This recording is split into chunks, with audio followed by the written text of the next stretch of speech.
Hello everyone.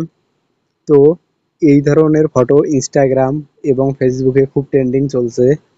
আপনি এইরকম photo কীরকম করে বানাবেন আজকে আমি এই ভিডিওটিতে দেখিয়ে দেব। তো তার আগে আমার ছোট্ট একটু রিকোয়েস্ট, আপনি যদি আমার পেজটিতে বা চ্যানেলটিতে নতুন হয়ে থাকেন তাহলে অবশ্যই ফলো করে সাবস্ক্রাইব করে পাশে থাকবেন। তো বেশি দেরি না করে চলুন দেখিয়ে দিই কীভাবে এইরকম ফটো এডিট করবেন, ট্রেন্ডিং ফটো। তো তার জন্য আপনার মোবাইলে থাকা যেমনি অ্যাপটি খুলে নেবেন, তারপরে এইখানে দেখেন ব্যানানা ইমেজ আছে, এখানে একবার ক্লিক করে পাশে দেখেন প্লাস আইকন আছে, একবার ক্লিক করে দেবেন। দেওয়ার পরে আপনি যে ফটোটি ওই রকমভাবে এডিট করতে চান সেই ফটোটি আপনি এখান থেকে সিলেক্ট করে দেবেন।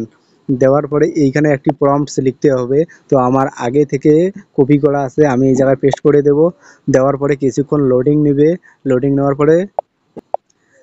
নেওয়ার পরে এইখানে দেখেন সেন্ড অপশান আছে, এইখানে জাস্ট একবার সেন্ড করে দেব। তো আপনারা আমার এই ১ নম্বর প্রম্পটসটি এইখান থেকে স্ক্রিনশট করে নিয়ে রাখতে পারেন। তো এই স্ক্রিনশটটি গুগলে গিয়ে আপনারা কপি করে এখানে পেস্ট করে দেবেন। তো দেওয়ার পরে কিছুক্ষণ লোডিং হওয়ার পরে আপনার ফটোটি কিন্তু তৈরি হয়ে চলে আসবে। তো ফ্রেন্ডস, দেখুন আমার ১ নম্বর প্রম্পটসের ছবিটি তৈরি হয়ে চলে এসেছে, কত সুন্দর ব্যাপকভাবে চলে এসেছে। এখন আমি আরেকটি প্রম্পটস দিয়ে আরেকটি গেটআপের ফটো আপনাদেরকে দেখিয়ে দেব। তো গাইজ দেখুন ২ নম্বর প্রম্পটসটি এখানে পেস্ট করে দেওয়ার পরে কত সুন্দরভাবে চলে এসে গেছে। তো দেখেন একটি উটের সঙ্গে ছবিটি তৈরি হয়ে চলে এসেছে।